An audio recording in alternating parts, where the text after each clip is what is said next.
Mamá, por lo que más quieras, no revises el buzón hoy, me dijo mi hijo Andrés esa mañana, con una prisa que no encajaba en el ritmo lento de mi casa.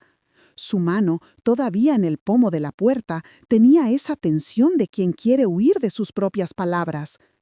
El aire frío de noviembre se coló por la rendija, un escalofrío que no era solo por el tiempo. Asentí más por costumbre que por comprensión, mientras él se marchaba con la promesa de una explicación que llegaría mañana.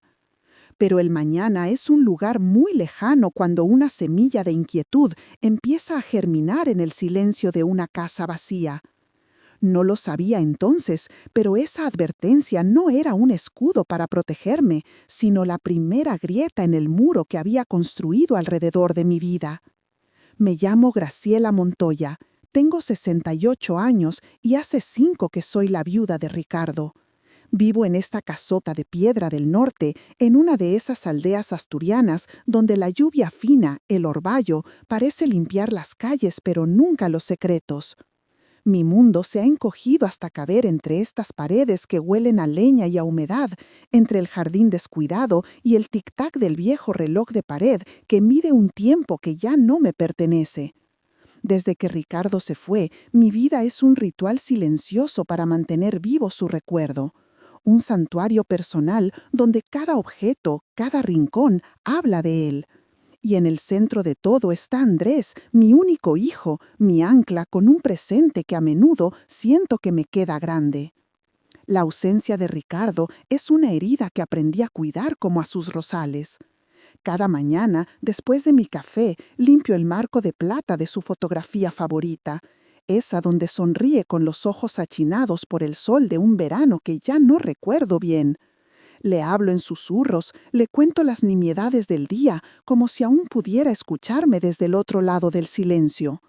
Lo idealicé, lo sé, lo convertí en el pilar de una existencia perfecta, en un hombre íntegro cuyo único defecto fue marcharse demasiado pronto. Construí mi identidad sobre la certeza de haber sido la esposa de Ricardo Montoya, y esa certeza era lo único que me sostenía cuando el peso de la soledad se hacía insoportable en las noches largas. Las visitas de Andrés cada fin de semana son a la vez un consuelo y una perturbación. Llega con su coche moderno, sus zapatos demasiado limpios para el barro de aquí y llena mi cocina con bolsas de la compra y el zumbido de su teléfono. Me trae el ruido del mundo exterior, un mundo que ya no entiendo. Hablamos de cosas triviales, el tiempo, la salud, alguna noticia sin importancia, pero siempre he notado una tensión invisible en él, una especie de cuidado extremo en sus gestos, sobre todo cuando su mirada se cruza con el retrato de su padre. Desvía los ojos rápidamente, como si la imagen le quemara. Yo lo atribuía al dolor de la pérdida, a la incomodidad de un hijo que no sabe cómo consolar a su madre. ¡Qué ingenua fui! Aquella mañana su nerviosismo fue distinto. No era la prisa habitual del hombre de negocios que tiene que volver a la ciudad. Era algo más profundo, casi animal. El modo en que sus dedos tamborileaban en la mesa mientras tomaba el café, la forma en que su voz sonó un poco más aguda al pronunciar esa extraña advertencia sobre el buzón. «Mañana te lo explico todo, mamá. Confía en mí». Pero la confianza es una cosa frágil, un cristal muy fino que llevaba 5 años resquebrajándose sin que yo me diera cuenta. Intenté buscar una razón lógica, quizás era una factura que no quería que me preocupara o la notificación de una obra en la calle. Mi mente se aferraba a lo cotidiano para no hundirse en el abismo que sus ojos me habían mostrado. Cuando su coche desapareció al final del camino, la casa se llenó de un silencio nuevo, un silencio cargado de preguntas. Me movía por las habitaciones como un autómata, pasando un paño por muebles ya limpios, ordenando cojines que nadie había desordenado. Mis ojos se desviaban constantemente hacia la ventana que daba a la entrada, a ese pequeño buzón de hierro forjado que Ricardo había instalado con sus propias manos. De repente, ese objeto familiar se había convertido en una amenaza, en el custodio de un secreto que mi propio hijo quería ocultarme. El orvallo golpeaba suavemente el cristal, difuminando el paisaje, y sentí que así era como había vivido los últimos años, mirando el mundo a través de un velo, cómoda en una realidad borrosa que yo misma había ayudado a crear. Las horas pasaron con una lentitud agónica, el guiso en el fuego perdió su aroma y el reloj de pared parecía gritar cada segundo. La promesa que le hice a Andrés pesaba cada vez menos y la necesidad de saber cada vez más. Era una batalla dentro de mí, la lealtad a mi hijo contra el derecho a mi propia verdad. El cielo de la tarde empezó a teñirse de un gris más oscuro, casi violeta, y supe que no podría aguantar hasta mañana. Algo me decía que lo que fuera que hubiese en ese buzón no podía esperar, porque no era un asunto del futuro, sino una deuda pendiente del pasado. Antes de que te cuente qué contenía ese pequeño paquete que cambió mi mundo para siempre, suscríbete y dime desde qué ciudad nos ves. Lo que viene puede parecer ficción, pero te aseguro que es mi verdad, la única que me queda. El aire frío me abofeteó la cara al abrir la puerta, un preludio de la tormenta que estaba a punto de desatarse en mi interior. El camino de losas hasta el buzón estaba resbaladizo por la humedad, y cada paso era un eco de la desobediencia que estaba cometiendo. La lealtad a mi hijo luchaba contra una certeza visceral, una de esas intuiciones que solo los años te dan, que me gritaba que la verdad, por muy dolorosa que fuera, era mía por derecho. La pequeña puerta de hierro chirrió al abrirla, un sonido de queja que parecía compartir mi recelo. Dentro no había cartas ni facturas, solo un pequeño paquete rectangular, envuelto en papel de estraza marrón y atado con un simple cordel. No tenía remitente. Volví a entrar en casa y cerré la puerta con un cuidado excesivo, como si el más mínimo ruido pudiera romper el frágil equilibrio de mi mundo. Dejé el paquete sobre la mesa de la cocina, el corazón de mi hogar, que de pronto se sentía como un lugar extraño y hostil.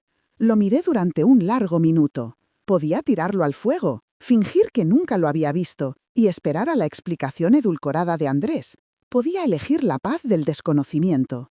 Pero la advertencia de mi hijo ya había envenenado el silencio. Ya no había paz que proteger. Mis dedos, torpes por el frío y los nervios, deshicieron el nudo y rasgaron el papel. Dentro solo había una fotografía. Era vieja, con los bordes ligeramente amarillentos, pero la imagen era nítida. Y allí estaba él, Ricardo. No el Ricardo de los últimos años, con el pelo encanecido y las arrugas de preocupación en la frente, sino el Ricardo de hacía quizás 15 o 20 años.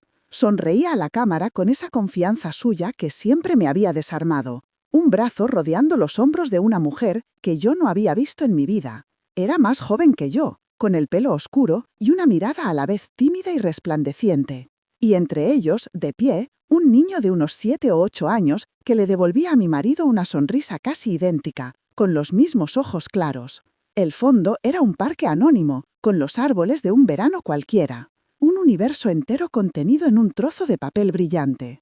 Sentí que el aire me faltaba. Me apoyé en la mesa, las piernas temblando. Mi mente intentaba encontrar una explicación lógica, una coartada para mi memoria, una prima lejana, la hija de un compañero de trabajo. Pero la familiaridad del gesto, la forma en que la mano de Ricardo descansaba sobre el hombro de esa mujer, no era casual. Era un gesto de posesión, de intimidad, un gesto que yo conocía demasiado bien. Con un temblor que no podía controlar, le di la vuelta a la fotografía. En el reverso, escrito con una caligrafía insegura, casi temblorosa, había unas pocas palabras que cayeron sobre mí como una sentencia. Él también fue el padre de mi hijo, merece saber la verdad. El tic-tac del reloj de pared, mi compañero constante, se convirtió en un martillo que golpeaba contra mis sienes. Cada segundo era un eco de 40 años de matrimonio, de cenas compartidas, de noches en vela cuidando a Andrés cuando tenía fiebre, de promesas susurradas en la oscuridad. ¿Todo había sido una mentira? Miré el retrato de Ricardo sobre la chimenea, el hombre íntegro al que yo le rezaba cada noche. La sonrisa de la fotografía parecía ahora una burla. Sentí una náusea profunda, un frío que nacía en el estómago y se extendía por todo mi cuerpo. No era solo el dolor de la traición lo que me ahogaba, era la humillación. La imagen de mí misma, la viuda fiel, la guardiana de su memoria, se hizo añicos en un instante. Y entonces, como un relámpago en la oscuridad, lo entendí todo. Las palabras de Andrés esa mañana: «Mamá, por lo que más quieras, no revises el buzón hoy». Su nerviosismo, su mirada huida, su prisa por marcharse. No era una advertencia para protegerme de una mala noticia, era una confesión. Él lo sabía, mi hijo lo sabía, y me lo había ocultado. No sé cuánto tiempo llevaba sabiéndolo, pero en ese momento, el peso de su silencio me dolió más que la infidelidad de mi marido. Ricardo me había traicionado en vida, pero Andrés me estaba traicionando ahora, tratándome como a una anciana frágil a la que hay que ahorrarle la verdad, como si mi dolor no fuera mío para sentirlo. Dolor por la traición de Ricardo era un fuego sordo que quemaba por dentro, pero la herida que me abrió mi hijo, esa era un hielo que me paralizaba el alma. Me senté en una de las sillas de la cocina, la fotografía aún en mi mano, temblorosa. La casa, mi refugio, se había convertido en el escenario de un engaño del que yo era la única ignorante. Miré por la ventana. El orvallo seguía cayendo, impasible, lavando el mundo exterior, mientras dentro de mí todo estaba sucio, manchado por un secreto que ya no podía ser enterrado. Guardé la fotografía en el bolsillo de mi delantal, junto a la llave de casa y un pañuelo. El papel era un trozo de hielo contra mi piel. No iba a llamar a Andrés, no iba a darle la ventaja de prepararse, de construir un nuevo muro de mentiras piadosas. Mañana, cuando volviera para explicármelo todo, no encontraría a la viuda frágil que creía estar protegiendo, encontraría a su madre, y mi silencio, a partir de ahora, tendrá un peso muy diferente al suyo. Aquella noche no dormí. Me senté en el sillón de orejas donde Ricardo solía leer el periódico, con la fotografía guardada en el bolsillo de la bata, sintiendo su borde afilado contra mi cadera como un recordatorio constante. La casa, que siempre había sido mi carapaz, se había vuelto extraña, llena de ecos y corrientes de aire que antes no notaba. El tic-tac del reloj de pared ya no medía el paso tranquilo de las horas, sino que martillaba cada segundo de mi ignorancia. 40 años. Cada tic era un día, cada tac una mentira. El guiso que había dejado en el fuego se había enfriado en la olla, su aroma a hogar ahora olía a abandono. No tenía hambre. El nudo en mi estómago era una bestia que se alimentaba de recuerdos. Mi memoria, que yo creía un álbum de fotos ordenado y lleno de luz, se convirtió de repente en una habitación a oscuras llena de cajas sin etiquetar. Empecé a abrirlas, una por una, en el silencio de la madrugada. Recordé sus viajes de trabajo a la ciudad. Siempre volvía agotado, con la excusa del tráfico y las reuniones interminables. Yo le preparaba un baño caliente y una cena ligera, y nunca le hacía demasiadas preguntas para no agobiarle. Ahora, esa fatiga en sus ojos ya no me parecía cansancio, sino el peso de una doble vida. Recordé el olor a un perfume que no era el mío en su chaqueta una vez, un aroma dulce que él despachó como el de la recepcionista del hotel. Y yo le creí, porque querer creer es la forma más cómoda de la ceguera. Surgieron más cosas, pequeños detalles que mi mente había archivado como irrelevantes, llamadas que cortaba deprisa cuando yo entraba en la habitación. Cosas de la oficina, no quiero aburrirte, decía. El secretismo con el que manejaba las cuentas bancarias, siempre con la excusa paternalista de que no debía preocuparte por asuntos de hombres. ¿Cuánto dinero le costó mantener su otra vida? ¿Cuánto de nuestro esfuerzo, de nuestros sacrificios, se desvió para construir un hogar paralelo, una felicidad que a mí me fue negada? El dolor dio paso a una humillación fría y afilada.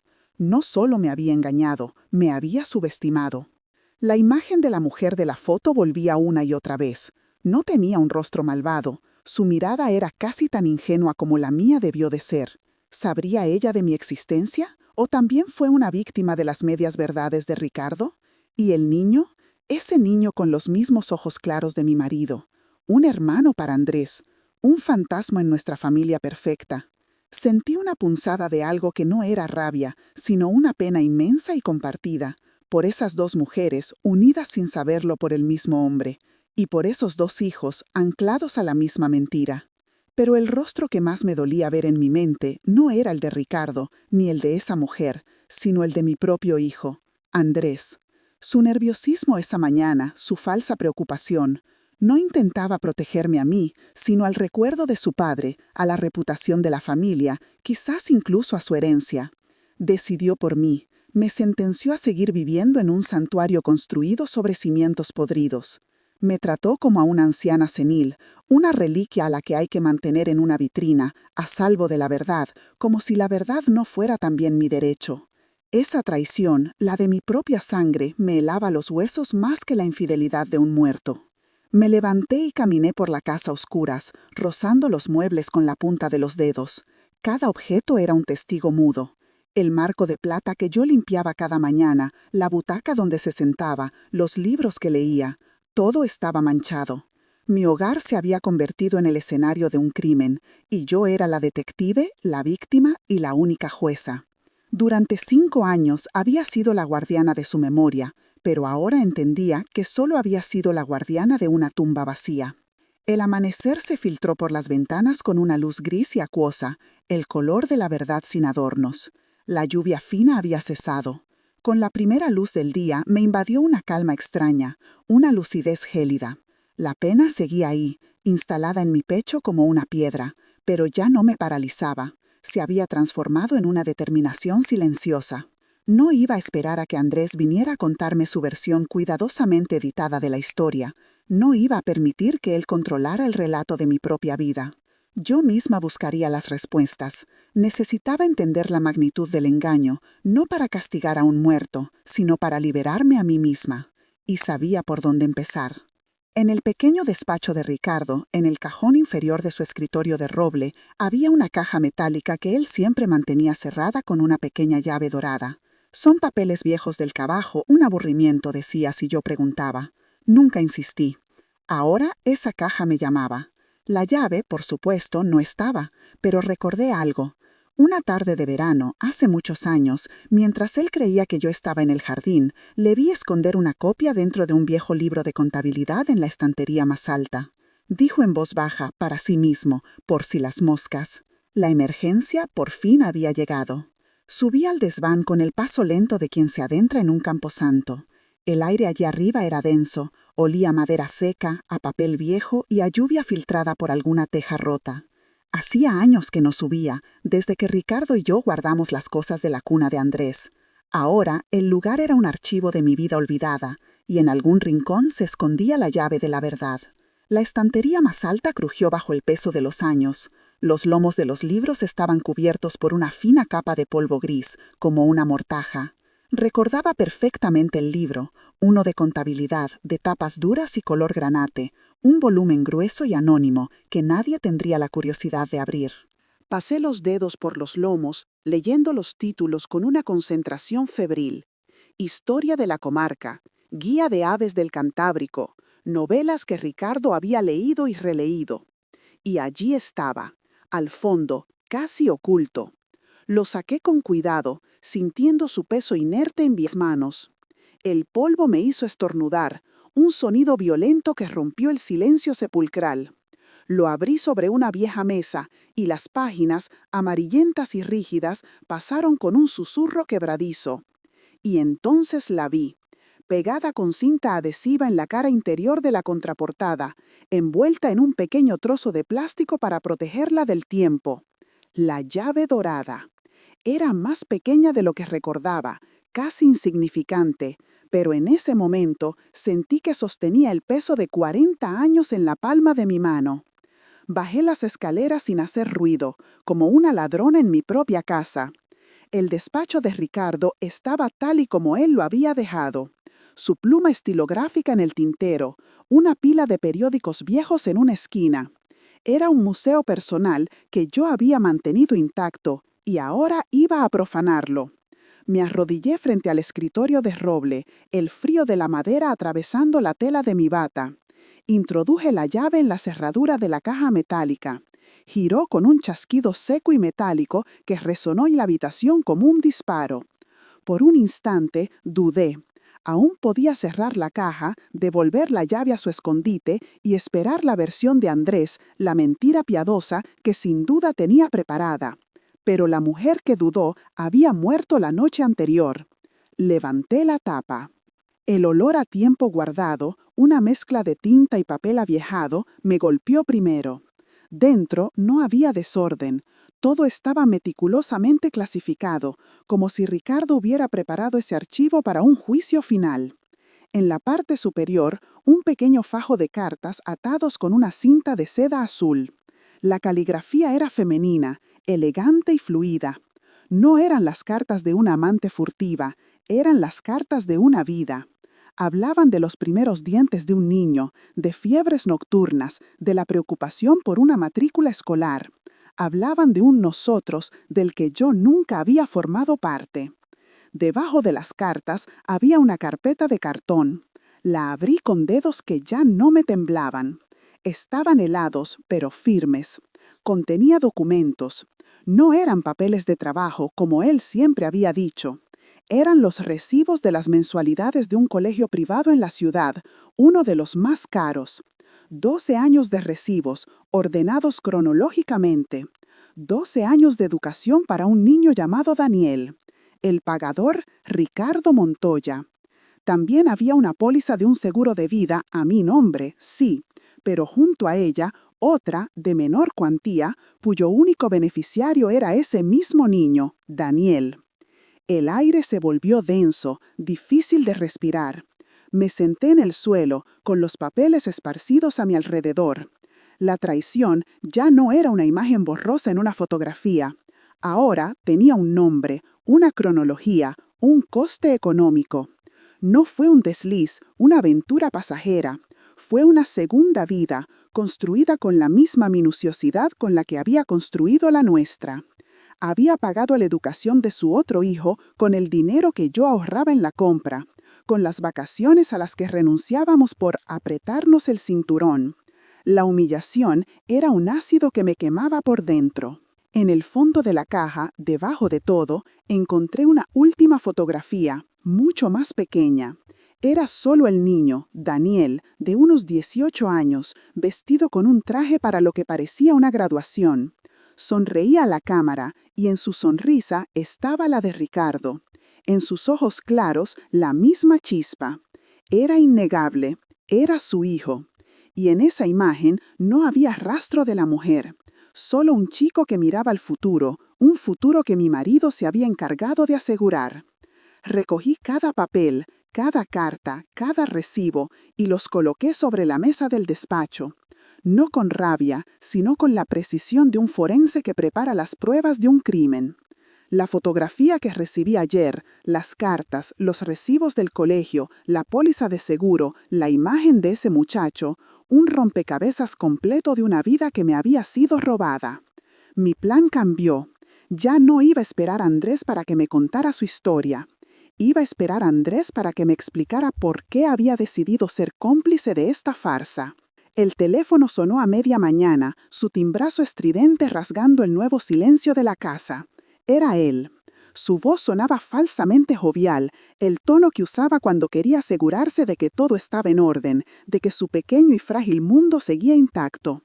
«Mamá, ¿qué tal has dormido? Solo llamaba para decirte que llegaré un poco antes de comer». Hice una pausa antes de contestar, una pausa de apenas un segundo, pero cargada con el peso de todo lo que había descubierto. «No te preocupes, hijo, aquí te espero», respondí. Mi voz sonó extrañamente calmada, desprovista de cualquier emoción, tan vacía como me sentía. Hubo un silencio al otro lado de la línea. Pude sentir su inquietud, su radar de hijo único detectando una anomalía en mi tono. «¿Estás bien, mamá? Te noto rara». La palabra quedó flotando entre nosotros. Rara, sí, era la palabra correcta. Era una mujer rara, una extraña en mi propia vida. «Estoy perfectamente, Andrés. Conduce con cuidado», dije, y colgué antes de que pudiera hacer más preguntas. Sabía que esa calma le habría alarmado más que cualquier grito. Sabía que, en ese momento, la semilla de la duda que él había plantado en mí el día anterior acababa de empezar a germinar en él. Miré los papeles sobre la mesa. La historia de Ricardo, la historia de Daniel, la historia del silencio de Andrés, y sentí, con una certeza heladora, que lo que había encontrado en esa caja era solo el principio. La verdad tenía muchas más capas, y yo estaba dispuesta a arrancarlas todas, una por una. El olor a cera y a papel viejo del despacho se había mezclado con el aroma del café que me preparé para mantenerme en pie. No era un café para disfrutar, sino un combustible. Había dispuesto los documentos sobre la superficie de roble pulido no como un caos de dolor, sino como una exposición ordenada y metódica.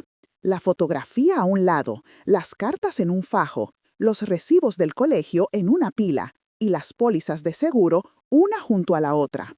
Cada papel era un clavo más en el ataúd de la vida que creía haber tenido. No sentía rabia, aún no. Sentía el frío de una sala de autopsias, y el cuerpo que estaba diseccionando era mi propio matrimonio.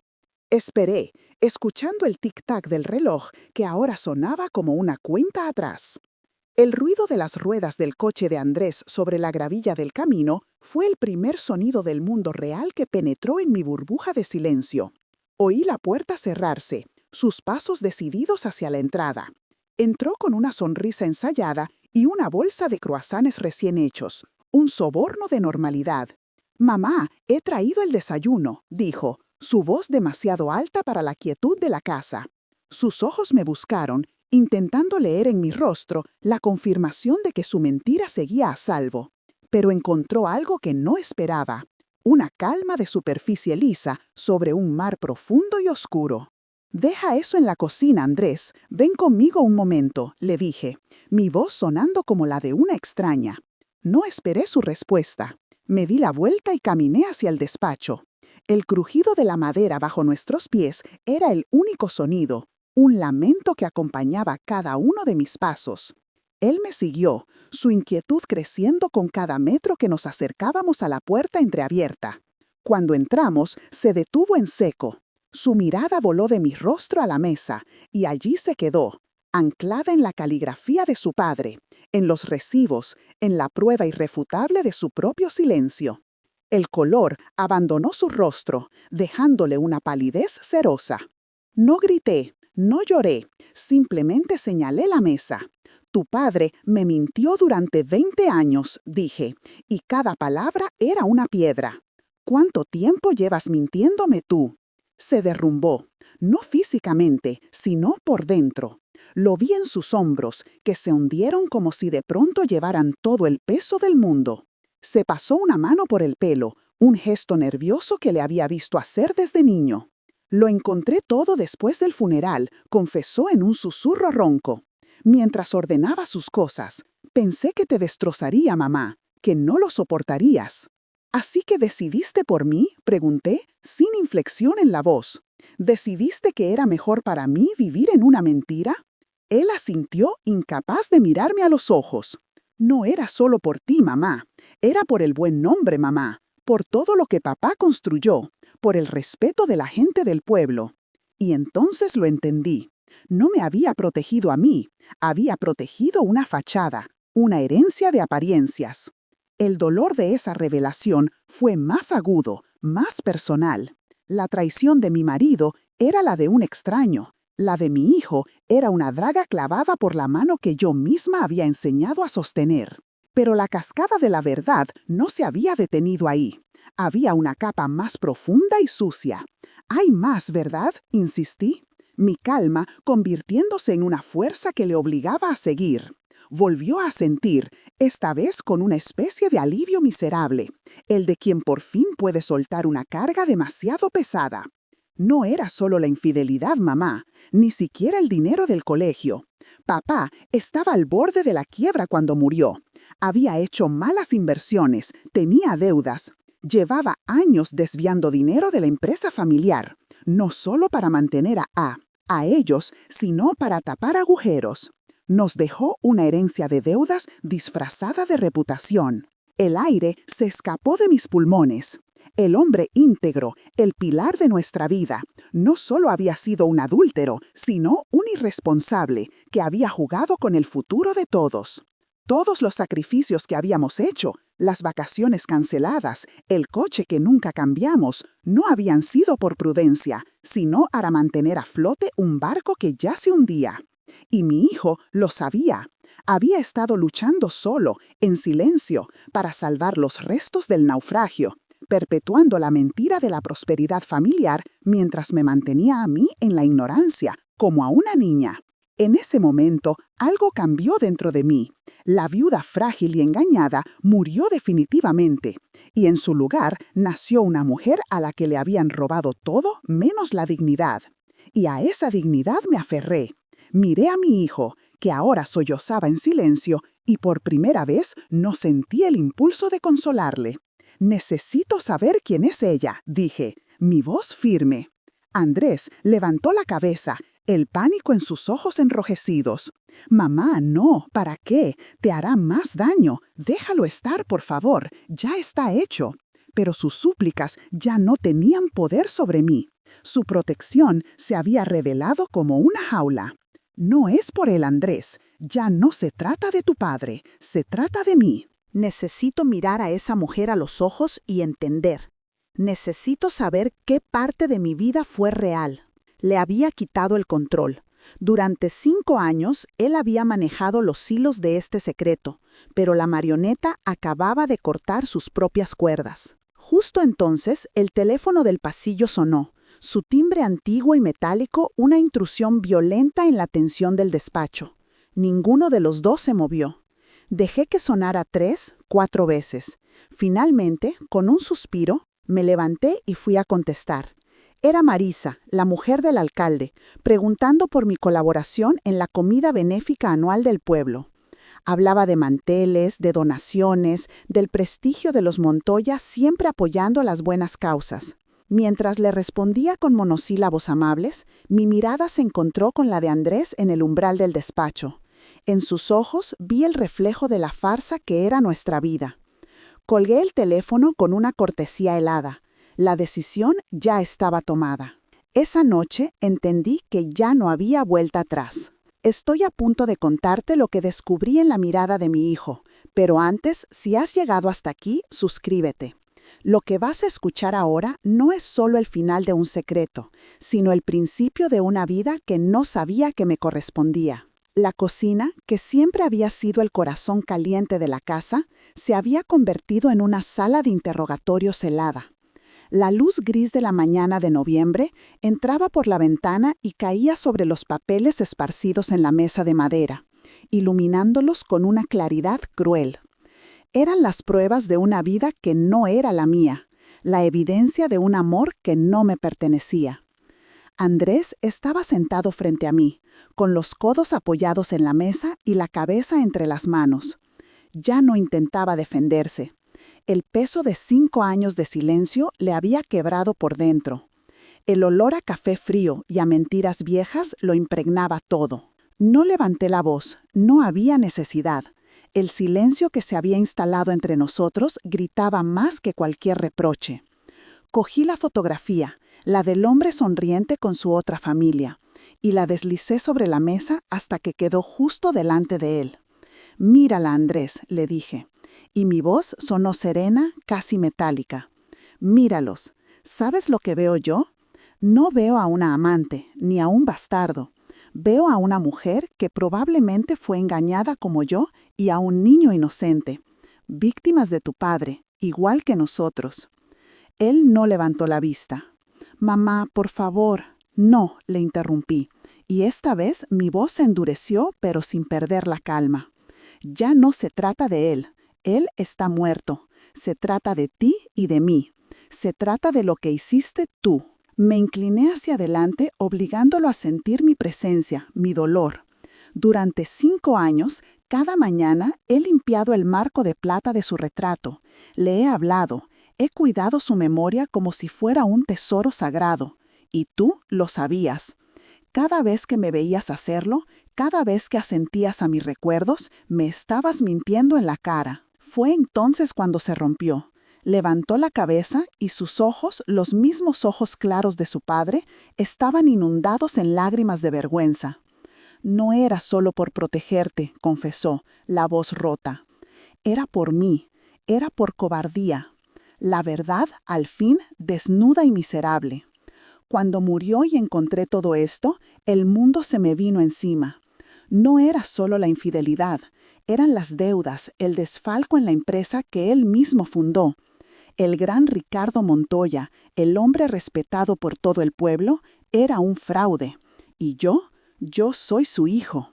No podía soportar esa vergüenza. No podía permitir que todo el mundo supiera que nuestro apellido estaba manchado. Continuó, y cada palabra era una palada de tierra sobre la tumba de mi antigua vida. Pagué a esa mujer, sí, se llama Elena. Le di dinero para que se marchara de la ciudad, para que no reclamara nada, para que Daniel nunca supiera que su padre tenía otra familia.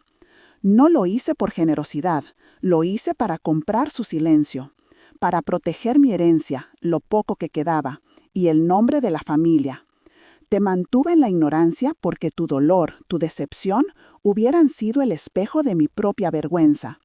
Protegerte fue la excusa perfecta para protegerme a mí mismo. Escuché su confesión sin parpadear, la revelación total.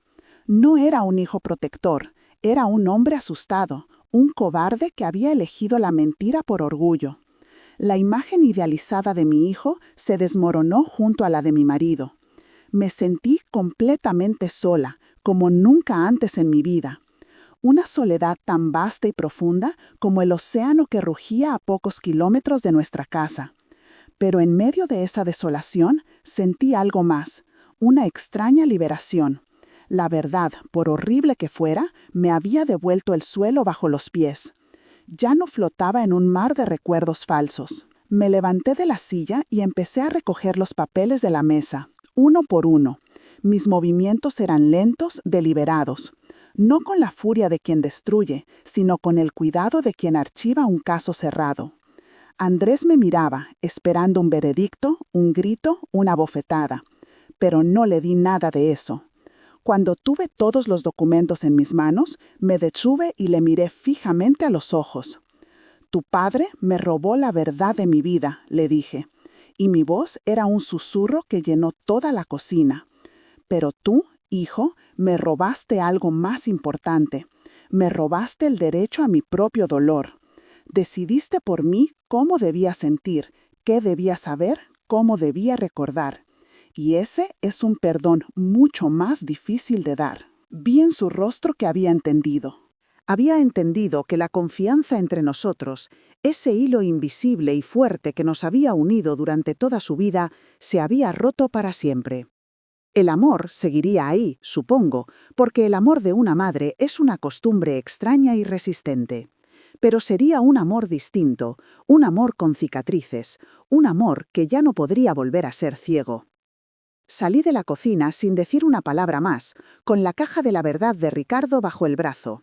Lo dejé allí, solo, con el eco de mi sentencia y el peso de su propia cobardía. La casa entera pareció suspirar, como si las paredes, testigos de tanto silencio, por fin pudieran descansar. Ya no era el santuario de Ricardo Montoya. A partir de ese momento volvía a ser mi casa.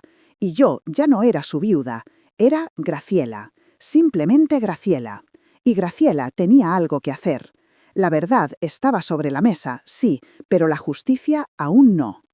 Dejé a Andrés en la cocina, ahogándose en el silencio que él mismo había cultivado durante 5 años. No sentí triunfo, ni siquiera la amarga satisfacción de la justicia. Sentí un vacío inmenso, pero era un vacío limpio, como una habitación que por fin se ha ventilado después de mucho tiempo cerrada. Por primera vez en años, caminé por mi casa y la sentí mía. El crujido del suelo de madera bajo mis pies ya no era el eco de la ausencia de Ricardo, sino el sonido de mis propios pasos sobre mi propio terreno. La luz que se filtraba por las ventanas ya no iluminaba un santuario, sino las motas de polvo de una vida que por fin comenzaba ahora. Escuché sus movimientos al otro lado de la puerta, un murmullo ahogado, quizás una llamada telefónica para cancelar algún compromiso. El sonido de una silla arrastrándose, el de un vaso llenándose de agua. Eran los ruidos de un hombre cuya vida acababa de implosionar. Pasó casi 1 hora antes de que oyera la puerta principal abrirse y cerrarse con un cuidado antinatural. Poco después, el motor de su coche arrancó y el sonido de las ruedas sobre la gravilla se fue alejando hasta desaparecer. No sentí alivio, sentí la pena profunda y serena de una amputación. El cordón que me unía a la imagen de mi hijo se había cortado, y aunque el amor permanecía, ahora era el amor por un extraño. Mi primer acto de soberanía no fue un grito, sino un gesto. Entré en el salón, donde su retrato, enmarcado en plata, presidía la chimenea. Lo descolgué con cuidado. El peso del cuadro en mis manos era el peso de 40 años de mentiras.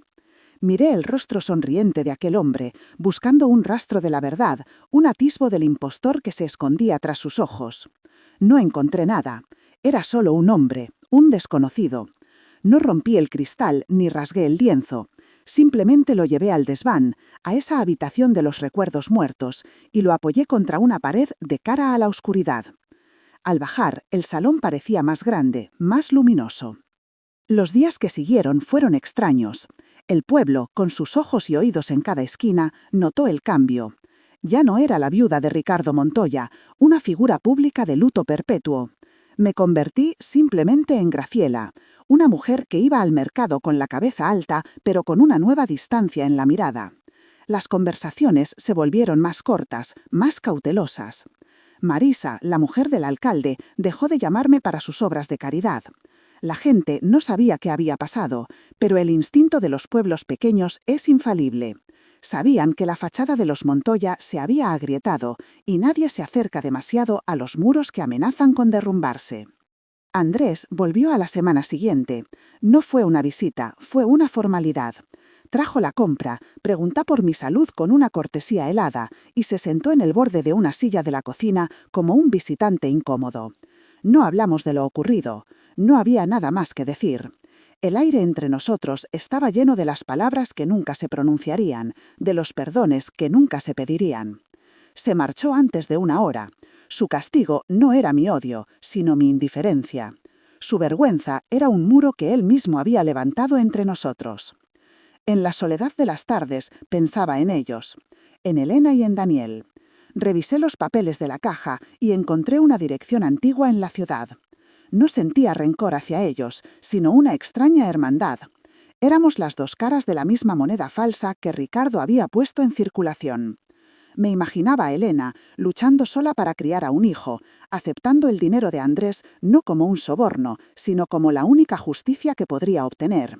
Y pensaba en Daniel, ese muchacho de la foto, un joven que caminaba por el mundo sin saber que la mitad de su historia le había sido negada. Poco a poco, la casa comenzó a respirar de nuevo. Cambié los muebles de sitio, abrí las ventanas del cuarto de Ricardo que llevaban 5 años cerradas para conservar su olor. Saqué sus trajes de los armarios y los doné a la parroquia. Y en el jardín arranqué de raíz sus preciados rosales, que siempre me habían parecido hermosos pero inútiles. En su lugar, con mis propias manos, empecé a cavar la tierra para plantar un pequeño huerto. Quería algo que me alimentara, algo que creciera de mi esfuerzo, algo real. Una tarde de lluvia, cuando el orvallo golpeaba suavemente los cristales, me senté en la mesa de la cocina con papel y pluma. La dirección que había encontrado probablemente ya no era válida, pero el gesto era lo que importaba. Escribí una carta breve, sin remitente. No pedía explicaciones, ni ofrecía disculpas. Me llamo Graciela. Yo no lo sabía. Lamento su dolor, que durante mucho tiempo, sin yo saberlo, también ha sido el mío. Echar esa carta en el buzón del pueblo fue como soltar el último ancla que me ataba a ese pasado. La felicidad no volvió, no como en los cuentos, pero en su lugar se instaló algo más profundo, más sólido, la paz. Una paz serena, a veces solitaria, pero enteramente mía. El reloj de pared seguía marcando las horas, la lluvia seguía lavando las piedras del camino, pero yo ya no era una prisionera en mi propia casa. Era su guardiana, la única dueña de su silencio y de sus recuerdos, los verdaderos y los falsos. Los meses se convirtieron en años. La herida nunca se cerró del todo, pero cicatrizó. Se convirtió en parte de mi paisaje interior, como una vieja encina retorcida en el jardín, un recordatorio constante de la tormenta que había soportado. El dolor ya no era un fuego que me consumía, sino el rescoldo tibio de una lección aprendida, que hay verdades que llegan tarde, no para destruirnos, sino para decirnos quiénes somos en realidad. Mi historia, sin que yo lo pretendiera, se convirtió en una pequeña grieta en el muro de silencio del pueblo. Unos meses después de aquel día, al encontrarme con Adela, la panadera, en la plaza, me confesó en un susurro que mi decisión de quitar el retrato de Ricardo de la vista de todos le había dado el valor para enfrentarse a su propio hermano por unas tierras que le correspondían. No fue un acto heroico el mío, sino la simple afirmación de que la verdad, aunque sea incómoda, tiene un peso propio. Mi soledad se había vuelto un faro para otras mujeres que vivían en penumbras, demostrando que se puede vivir sin la sombra de un hombre, incluso cuando esa sombra es todo lo que la gente recordaba de ti. Andrés sigue viniendo, pero ya no entra en casa con la falsa seguridad del protector, sino con la humildad del penitente. Nuestros silencios ahora son distintos, ya no ocultan, simplemente respetan el espacio que la verdad ha abierto entre nosotros. A veces, sus ojos se desvían hacia la pared desnuda sobre la chimenea, donde un clavo solitario es el único vestigio del hombre que ambos idealizamos. Sé que está reconstruyendo a su padre en su memoria, no como un santo, sino como el hombre fallido que fue. Y al hacerlo, paradójicamente, está aprendiendo a ser un hombre más íntegro él mismo. Nuestra relación es una herida cicatrizada, sensible al tacto, pero ya no sangra. Nunca recibí una respuesta a mi carta y no la esperaba, pero el año pasado, en el aniversario de la muerte de Ricardo, encontré un pequeño ramo de fresias silvestres en el umbral de mi puerta. No había nota. Eran las mismas flores que crecían junto al río, donde Ricardo me pidió matrimonio hace casi 50 años. No sé quién las dejó, si fue Elena o su hijo Daniel, pero el gesto fue una respuesta más elocuente que cualquier palabra. Era un reconocimiento silencioso, un puente tendido sobre un abismo de dolor compartido. Supe entonces que mi historia no terminaba en mí, sino que se había entrelazado con la suya para siempre, no como un nudo de rencor, sino como una trenza de destinos. He aprendido que la verdad no es un arma para castigar, sino una luz para poder ver el camino. Durante años caminé a oscuras, tropezando con los muebles de una vida que creía conocer. La verdad encendió la luz, y aunque lo que vi me rompió el corazón, también me mostró dónde estaba la puerta de salida. No hay paz en la ignorancia, solo una tregua frágil que el más mínimo soplo de realidad puede destruir. La verdadera paz se encuentra al otro lado del dolor, cuando aceptas las ruinas y decides construir algo nuevo sobre ellas, aunque sea un pequeño huerto donde antes había rosales. También he comprendido que el amor es una criatura extraña y persistente. Amé a Ricardo, o al menos amé al hombre que yo creí que era. Ese amor no fue una mentira, fue mi verdad en aquel tiempo. La memoria elige qué conservar, y yo elijo quedarme no con la traición, sino con el recuerdo de mis propias manos cuidando, de mi propia risa en esta cocina, de mi propia juventud entregada. Porque ese esfuerzo, esa dedicación, fue real y fue mía. Nadie, ni siquiera él, puede arrebatarme la dignidad de lo que yo sí di con el corazón entero. El tiempo, que antes era mi enemigo, el que me recordaba todo lo que había perdido, se ha convertido en mi aliado. El tic-tac del reloj de pared ya no martillea la cuenta de mis años perdidos, sino que acompasa el ritmo sereno de mis días. Cada mañana la luz entra por la misma ventana, el orvallo moja la misma tierra, pero yo ya no soy la misma mujer. El perdón no es un acto único, sino una decisión que se toma cada día, como regar las plantas. No es olvidar, es recordar sin que duela, es mirar la cicatriz y sentir gratitud por haber sobrevivido a la herida. Hace unas semanas, mientras hacía limpieza en el desván, en el fondo de un viejo baúl que contenía sus herramientas de pesca, encontré algo que se me había pasado por alto. No era una caja, sino un pequeño cuaderno de tapas de cuero, casi deshojado por la humedad. No era un diario, sino más bien un libro de cuentas de sus pensamientos. La mayoría de las páginas estaban en blanco, pero en las últimas, escritas con una letra temblorosa que apenas reconocí como la suya, había unas pocas líneas fechadas un mes antes de su muerte. No eran una disculpa, sino una confesión a sí mismo, las palabras de un hombre acorralado por su propia vida. Escribió sobre el peso insoportable de la mentira, sobre el miedo a que sus dos mundos colisionaran y lo destruyeran todo. He construido 2 casas sobre arenas movedizas, escribió, y en las 2 he sido un cobarde. Graciela merece una paz que yo le he robado, y Elena una verdad que nunca me atreví a darle. Soy un ladrón de vidas, y la primera que robé fue la mía. Esas palabras no lo absolvieron, pero me permitieron ver al hombre asustado detrás del monstruo. Al leerlo, sentí una compasión fría y distante, la que se siente por un extraño en una vieja tragedia. Cerré el cuaderno y lo dejé en el baúl, junto a sus anzuelos y sus redes rotas. Ya no era parte de mi historia, sino la última pieza de la suya. La verdad había llegado, completa y desoladora, no para traer justicia, sino para traer comprensión. Y con la comprensión, por fin, llegó el silencio. No el silencio pesado de antes, sino uno limpio, el que queda cuando ya no hay nada más que decir. Porque la verdad no muere, solo aprende a esperar. Si crees que toda historia merece ser contada, comparte este video y suscríbete para seguir reviviendo memorias que el tiempo no pudo borrar. Soy Graciela Montoya y esta fue mi historia.